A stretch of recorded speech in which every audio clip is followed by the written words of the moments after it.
La retraite, tous les travailleurs y pensent. Mais pour la reconversion professionnelle, tout dépend de la manière dont on s'y est préparé.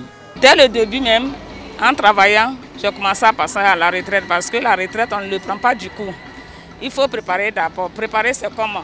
Étant déjà au travail, il faut commencer à épargner. Et il faut avoir des idées déjà pour dire que avant d'aller à la retraite, il faudrait que j'ai quelque chose à faire. Au départ, vous pensez que vous pouvez gérer le peu qu'on vous donne, mais vous voyez que souvent ça ne suffit pas.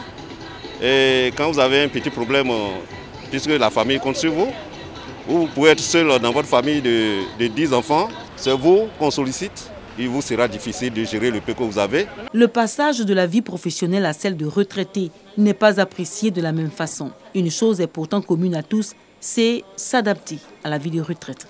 Aujourd'hui, je suis rentrée dans le domaine du commerce. J'ai une plantation de EVA, j'ai déjà une plantation de palmiers et un peu de tout. Et je fais aussi de l'élevage.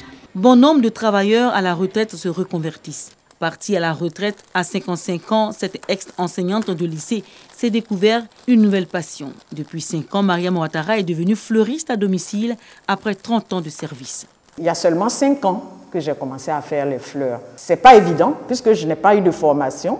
Je suis une autodidacte dans la formation, dans l'activité.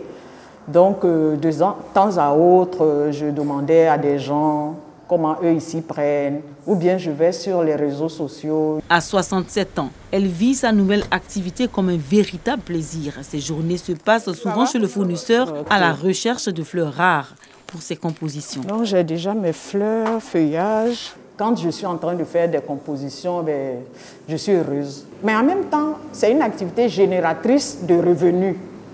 Donc, même si ce n'est pas un revenu très important, mais ça aide quand même à mettre du beurre dans les épinards. Les allers et retours à la boutique de fleurs procurent un bien énorme à la fleuriste.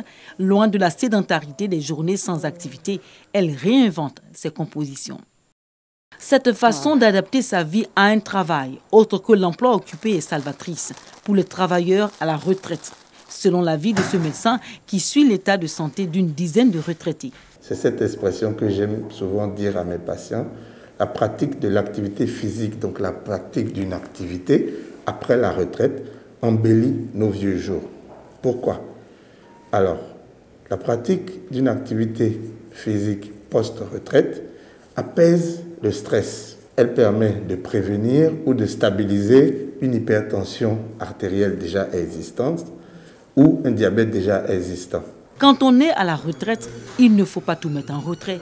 La santé en dépend. Le fait d'entretenir le corps en se levant toujours, même si on ne se lève plus aussitôt, mais en se levant et en maintenant toujours une activité, nous arrivons à atténuer la douleur.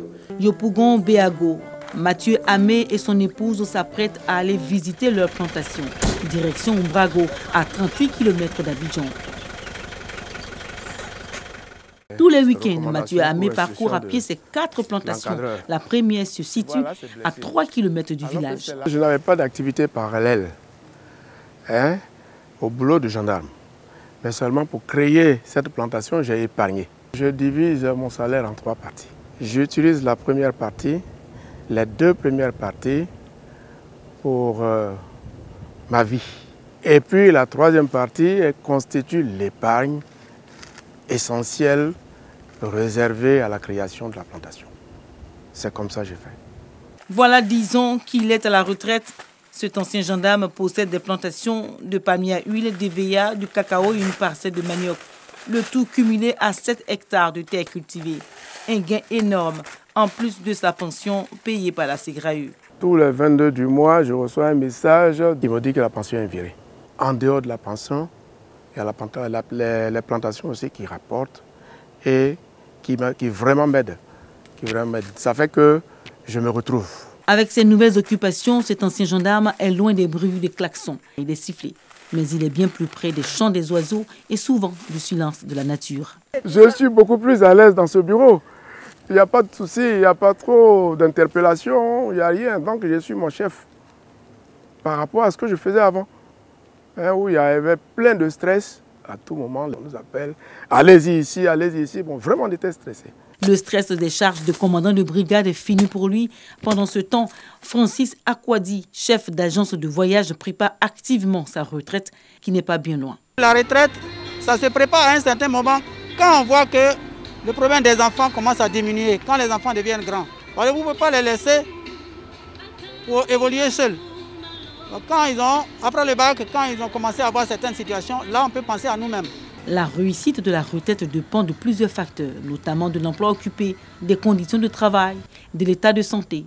Mal préparée, la retraite s'accompagne parfois d'un abandon des aspirations personnelles, d'un renoncement à ses envies et ses projets.